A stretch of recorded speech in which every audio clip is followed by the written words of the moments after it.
wanna save my life. Had to get involved again. Halo Sobat Si Paling Chelsea, Assalamualaikum warahmatullahi wabarakatuh. Salam sehat selalu untuk teman-teman semua dimanapun berada. Ya, di video kali ini saya ingin membahas beberapa kabar update terbaru seputar tim kesayangan kita, The Blues Chelsea, dari bursa transfer ya, di mana ada kabar yang cukup mengecewakan ya bagi sebagian fans The Blues, di mana kita gagal dalam perburuan Michael Olise ya. Dan kalau ditanya sama saya apakah semengecewakan itu ya karena kita gagal mendapatkan Michael Olise, ya menurut saya tidak juga ya, biasa saja. Karena ya pemain ini tidak spesial amat ya, karena ya kalau menurut saya Michael Olise ini bukan prioritas ya, bukan prioritas yang harus didatangkan oleh The Blues di musim ini. Ya, kita hanya punya peluang ya, kita punya kesempatan untuk mendatangkan Michael Olise. Ya, jadi kalau saya baca dari artikel yang ditulis oleh David Ornstein ya, yakni penulis dari The Athletic ya, di mana ya dia menuliskan Michael Olise memilih bergabung dengan Bayern Munchen dari Crystal Palace ya. Pemain sayap Crystal Palace Michael Olise telah memutuskan untuk bergabung dengan Bayern Munich ya. Bayern kini diperkirakan akan menyetujui kesepakatan dengan Palace untuk pemain internasional muda Prancis berusia 22 tahun itu untuk mengakhiri spekulasi mengenai masa depannya di musim panas ini. Ya. Jadi di video saya sebelumnya kan saya bilang bahwa apakah pihak Michael Olise ini akan memanfaatkan pendekatan The Blues ya untuk naik gaji lagi ya di Crystal Palace, atau untuk mendapatkan kontrak baru di Crystal Palace. Karena memang ada sesuatu yang aneh ya, ketika ya pihak Michael Olise ini sudah berbicara dengan pihak The Blues, tetapi dia malah disodorkan kontrak baru dan gaji baru dari Crystal Palace ya. Jadi ada sesuatu yang menurut saya cukup aneh ya, ketika The Blues ini sudah berbicara dengan Michael Olise, tetapi Michael Olise masih mendapatkan kontrak dari Crystal Palace. Itu artinya bahwa ya pihak Michael Olise tidak puas ya dengan proyek yang ditawarkan oleh The Blues Chelsea. Ya, dan ya ketika Crystal Palace menawarkan kontrak baru, disusul dengan Crystal Palace juga mengizinkan klub lain untuk berbicara dengan pihak Michael Olise seperti Bayern Munchen dan juga Newcastle. Ya, memang ada beberapa tim lagi yang tertarik seperti Manchester United, tetapi ya MU ini kemungkinan besar tidak ada uang untuk mendatangkan Michael Olise ya. Tidak mengecilkan MU, tetapi uang MU sudah habis dipakai untuk mendatangkan Mason Mount di bursa transfer sebelumnya ya. Jadi ya uang MU habis lah. Jadi yang tersisa tinggal Newcastle dan juga Bayern Munchen ya. Tetapi ya lagi-lagi ya kalau kita melihat apa yang diberitakan oleh media ya, di mana kabarnya Michael Olise ketika mendapatkan tawaran gaji dari Bayern Munchen ya, kemudian dia berbicara lagi dengan pihak Chelsea untuk bisa ya memberikan gaji yang lebih tinggi dari tawaran Bayern Munchen, atau setidaknya menyamai ya gaji yang ditawarkan oleh pihak Bayern Munchen ya. Dimana tentu dengan permintaan gaji ini menjadikan Michael Olise bisa jadi akan menjadi pemain yang bergaji tertinggi kedua di Stamford Bridge ya, dimana gaji tertinggi saat ini dipegang oleh dua pemain, Romelu Lukaku dan juga Raheem Sterling, senilai 300 25.000 pounds per pekan ya. Jadi dua pemain ini menempati peringkat pertama gaji tertinggi di Stamford Bridge ya, di Chelsea.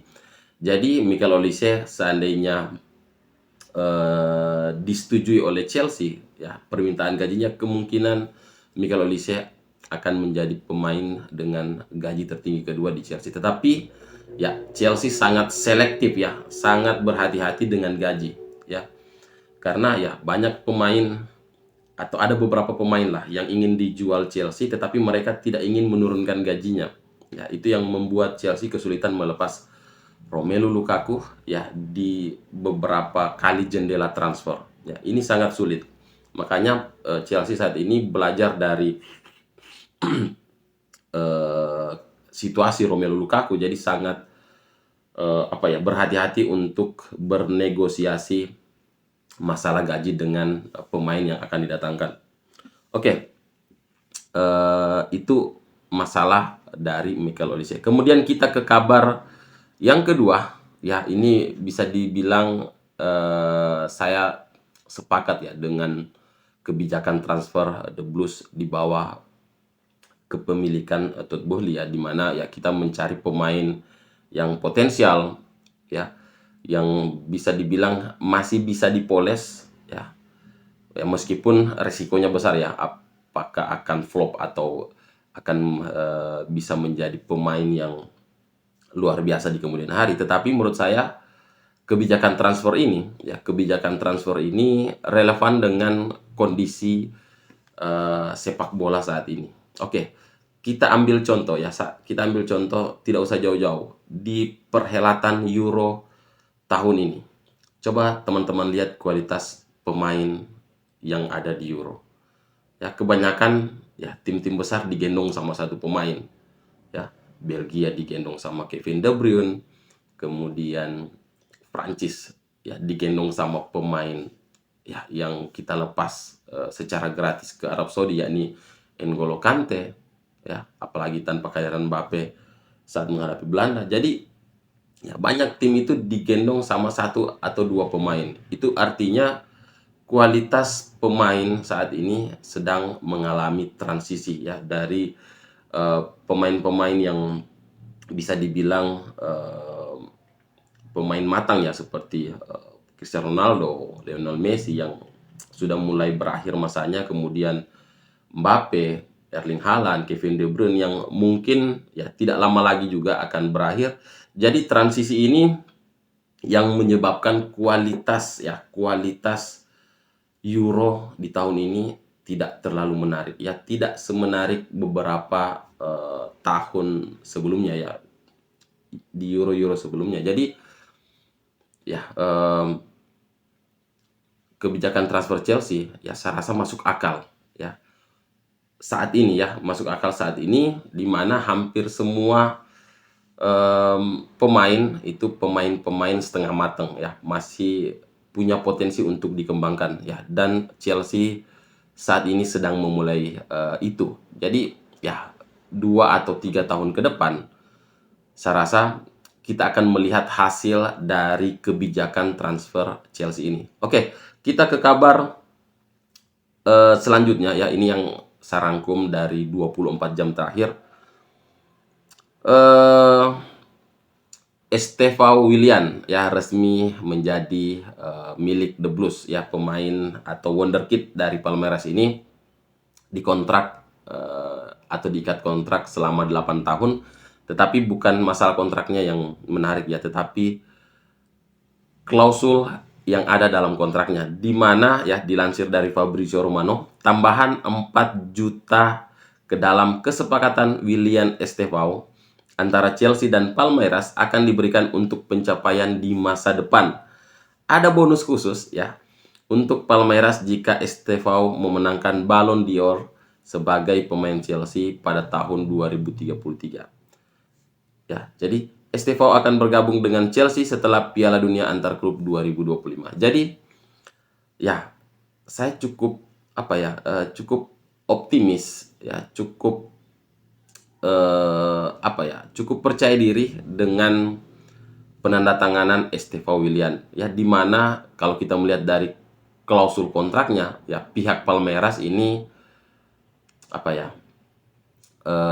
percaya diri bahwa ya pemain mereka ini punya potensi untuk bisa memenangkan Ballon d'Or di masa yang akan datang. Ya, karena ya saya sempat baca di media kalau ada legenda Brasil yang menilai bahwa ya salah satu penerus dari Neymar Junior ya yang mungkin bisa menyamai permainan dari Neymar Junior, yakni Estevão Willian. Ya, jadi kita bersyukur bisa mengamankan jasa dari Estevão Willian. Oke, itu kabar dari rekrutan terbaru kita. Kemudian ya dilansir dari David Ornstein lagi, Chelsea hampir mencapai kesepakatan dengan Aston Villa untuk mengontrak Oman Kellyman ya.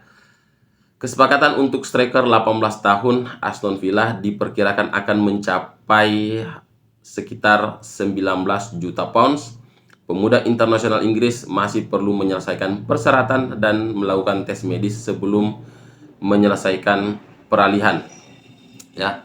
Jadi ya untuk menyelesaikan perpindahan ya, jadi harus ada persyaratan-persyaratan yang harus dilakukan dan juga tes medis.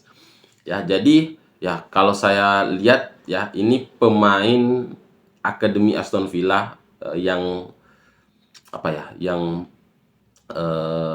bisa dibilang yang menonjol ya di tim akademi ya, sehingga Chelsea tertarik untuk mendatangkannya dan harganya lumayan ya, sekitar 19 juta pounds ya, tidak main-main, berarti pemain ini dinilai punya potensi ya. Jadi kita akan lihat ya di beberapa tahun ke depan apakah dia bisa menjadi bagian penting dari era baru The Blues Chelsea.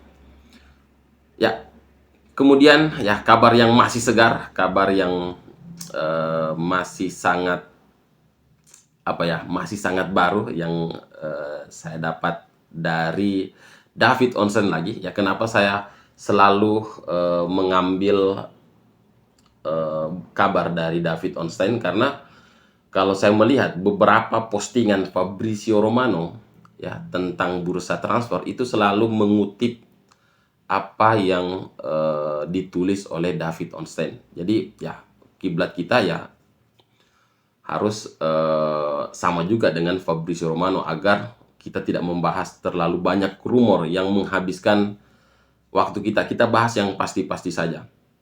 Oke, dilansir dari David Ornstein ya melalui The Athletic, Chelsea sedang melakukan pembicaraan mengenai transfer Jonathan David dari Lille ya.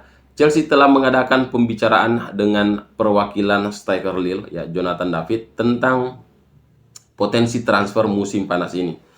Pemain internasional Kanada berusia 24 tahun ini termasuk salah satu opsi yang dicari klub Stamford Bridge untuk memperkuat serangan mereka menjelang musim depan. Ya, jadi ya kenapa saya bilang Mikel Olise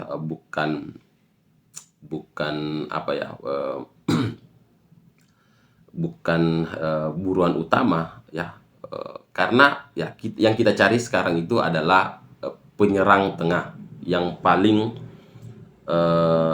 yang paling kita butuhkan untuk musim depan, karena untuk posisi winger kanan dalam skema Maresca itu bisa diisi oleh Noni Madueke dan juga Cole Palmer ya, karena di lini tengah Enzo Maresca kemungkinan besar akan memainkan dua nomor 8. Oke. Mengingat kontrak David masih tersisa 12 bulan dan Presiden Lille Olivier Letang baru-baru ini memberikan restu publik atas pergerakan di pasar saat ini. Penyerang tersebut diperkirakan akan tersedia dengan harga yang wajar. Chelsea belum mendekati tim Prancis tersebut, tetapi memiliki hubungan baik dengan Letang karena mereka juga memiliki sesama tim Ligue 1 yakni Strasbourg melalui Bluco ya, konsorsium Bluco. Ya, David bergabung dengan Lille dari klub Belgia Gent 4 tahun lalu dalam kontrak rekor untuk klub Prancis tersebut. Dia telah mencatatkan 84 gol hanya dalam 183 pertandingan. Rekor 0,46 gol per pertandingan menjadikannya peringkat ketiga dalam daftar pencetak gol terbanyak sepanjang masa Lille dan tertinggi di abad ke-21. Sebagai pemain reguler, hanya absen 3 pertandingan dalam 4 musim, David juga menjadi bagian penting dari tim Lille yang memenangkan gelar Ligue 1 serta trofi The Champions pada tahun 2021. Dia memainkan setiap pertandingan Liga pada tahun 2023-2024 atau musim kemarin ya. Mencetak 19 gol termasuk melawan Paris Saint-Germain, Marseille, dan Lyon untuk membantu Lille finish di peringkat keempat dan lolos ke Liga Champions. Ya, kalau kita melihat apa yang ditulis oleh David Onstein, di mana Jonathan David ini hanya absen 3 kali, itu artinya dia pemain yang konsisten, ya, tampil reguler dan tidak diganggu oleh cedera. Ya, jadi saya rasa pemain ini cocok untuk Chelsea ya, karena kalau kita berkaca dari musim kemarin, pemain Chelsea kebanyakan masuk ruang perawatan akibat cedera. Jadi dengan datangnya Jonathan David, ya, ini bisa menjadi kompetitor bagi Nicolas Jackson ya di lini depan kita ya. Meskipun ya masih ada beberapa nama yang dikaitkan dengan Chelsea, termasuk John Duran dari Aston Villa ya. Saya rasa profil mereka hampir sama, baik John Duran maupun Jonathan David ya. Tetapi ya kalau dilihat dari kelebihan John Duran itu terletak di shoot power ya. Mengingatkan kita dengan Adrianonya Inter Milan, Adrianonya Brasil yang punya kekuatan di kaki kiri ya, tetapi kaki kanan tidak terlalu bagus ya. Jadi ya saya rasa kedua pemain ini andaikan didatangkan oleh Chelsea di musim ini ya, saya rasa akan menjadi kompetitor Nicolas Jackson ya di lini depan Chelsea, atau mungkin bisa menjadi duet ya, karena ya harapan kita Chelsea punya banyak pilihan di lini depan. Nicolas Jackson juga bisa bermain di winger karena memang itu posisi aslinya ketimbang menjadi nomor 9 di lini depan.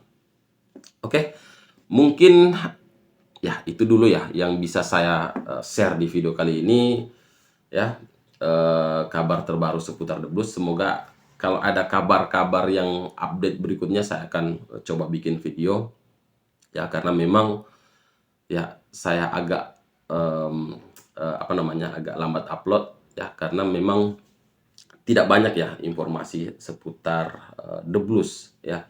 Hanya banyak dengan rumor-rumor yang tidak jelas dan ya banyak pendapat siapa pemain yang layak didatangkan oleh Chelsea di musim ini untuk mengarungi musim depan. Oke teman-teman, terima kasih sudah menonton video ini sampai akhir. Jangan lupa klik like dan subscribe-nya ya. Jangan mengaku fans Chelsea kalau belum subscribe channel ini. Oke teman-teman. Terima kasih sudah menonton. Assalamualaikum warahmatullahi wabarakatuh.